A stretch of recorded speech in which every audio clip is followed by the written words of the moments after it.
Hello, good day, everyone. This time we are to continue our lecture in Module 1 with the different strategies in teaching grammar. So, here on the list, I've searched 8 different strategies or activities that can be used to enhance students' knowledge in grammar and also in the future with your future students as well. You can use these strategies in teaching grammar. So the first one we have here is a daily oral language. So how does this one work? So this one in daily oral language, you are to give short and quick exercises to your students. So this is a very effective way to have a daily grammar vitamin, something like that. So simply you're to write 1 or 2 sentences on the board in which there are grammar or punctuation errors. Then you ask for volunteers to come up with to come up and correct an error. So the students should correct only one error, then explain why they made their correction. So why is it important to ask the why part here? Because to correct one error is like a very basic thing, right? But when you ask them as to why, when the student is able to explain as to why, then you can conclude that they really did understand the the error and what needs to be corrected and the reason behind it. Okay, so makaingon ta nga nakasabot jud pod sila.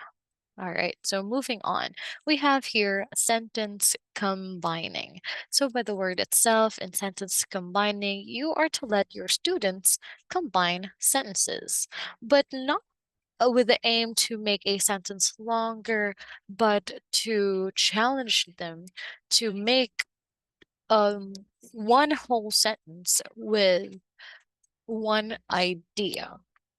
So, diba, you are gonna let them combine sentences. So, um, you are to give, or as a teacher, you're to give 2 or more sentences to the students, and then these sentences may come from a book they're reading, a unit they're studying, their current lives or current events.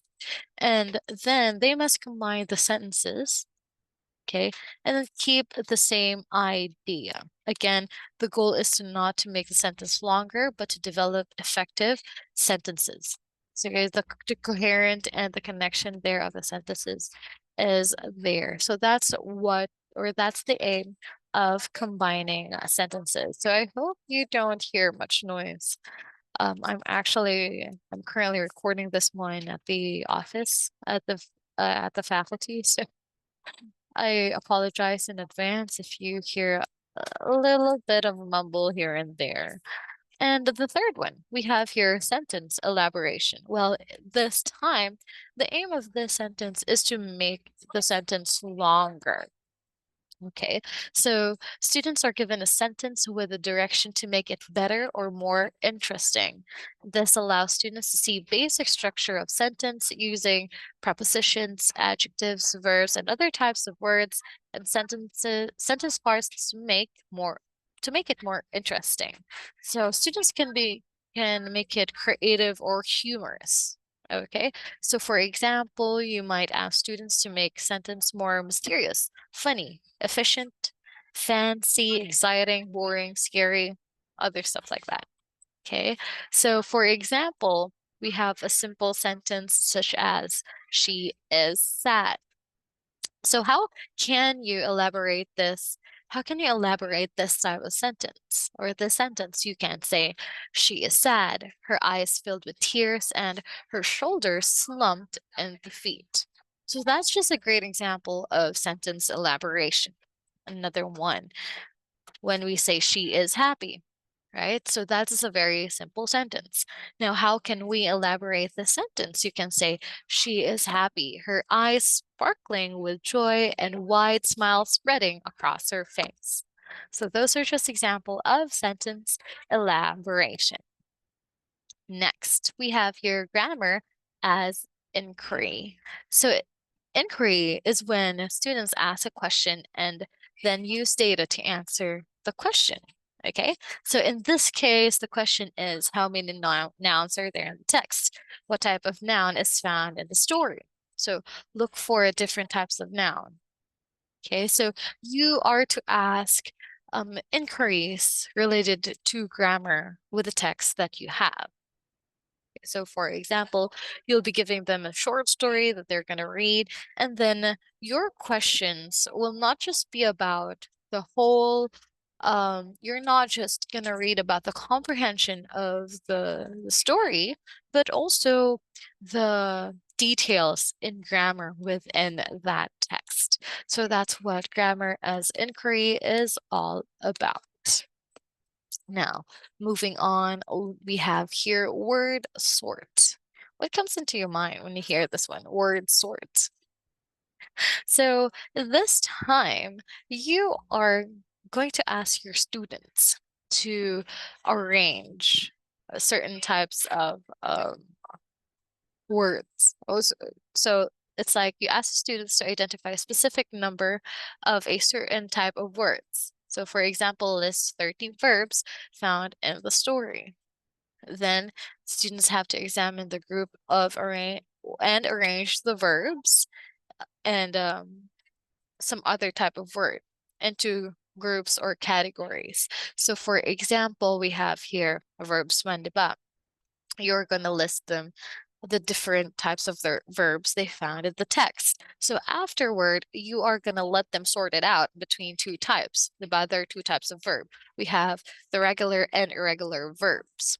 So if they can sort, so that's just a great um activity for you to know as a teacher if they were able to identify the regular and the irregular ones in the types of verbs. Just as simple as that one. Next, we have here grammar treasure hunt. By the word itself, hunt, well, they're going to look for something.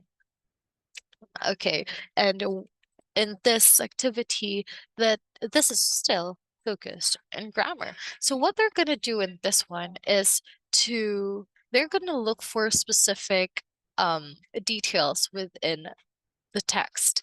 So using a book or textbook in which they are familiar, students use a graphic organizer to collect and organize data, tally marks that tally marks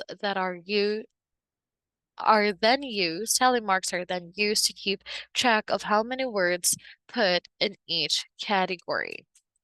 So for example, you are gonna let them look for a noun, or you're gonna let them look for an adjective, an adverb, so things like that. So they're gonna look for it because they're gonna hunt for it.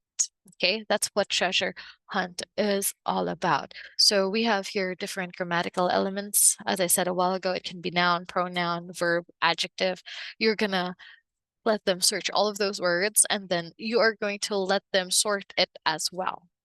Okay, almost the same with word sort, but in this time, word sort is just like has limitation as to how the number of words. Meanwhile, with the grammar treasure hunt, they can go up to what, 50 if they want to. Okay, and then they're going to sort it out. All right. So next, we have here a second to the last one, which is peer editing. So this is advisable to older or students who are, how can we say this one? With a higher knowledge of English. For example, high school or um, tertiary level. Because when we say peer editing, it's your friend, it's your classmate who's going to look through your written work. So it's not just yourself, because that's going to be self-editing then. So we have here peer editing. You have a text that you have constructed on your own, and then you are going to exchange your text or the one that you have constructed with a friend. So you exchange, and then you are to you are to evaluate with the use of checklist. You're going to evaluate your classmates' work with the help of a checklist. So one example checklist here is that you have 1 to 5. For example, stays consistent with verb tenses. Okay, compound sentences make sense when pulled apart. Sentences are one complete idea. Uses don't and doesn't correctly. So those are just example um checklist. There's more criteria that you can actually use for peer editing. But the whole idea here, or the main thought of this one, is you let your students exchange their works, and then they are to check the work of their classmate. So um, that is letting them practice to look for an error in how they can approve it or improve that one, things like that. And the last one, we have wide reading. This isn't a specific strategy, but voluntary, self-selected, enjoyable reading is a cure for almost everything. So wide reading provides students with a very implicit sense of structure of the language. So that's why I always encourage you to read. Read a book, a short story that you are interested in, with a genre that you are into. So you not only learn something with the grammar structure, but also you enjoy. So, yes, I hope. Yeah, actually, that's it. That's the end of Module 1, and I hope you learned something new today. And if you have inquiries, please let me know with please let me know in the comment section or in our chat, group chat. So that's it for this lecture. I'll see you again. Goodbye and thank you.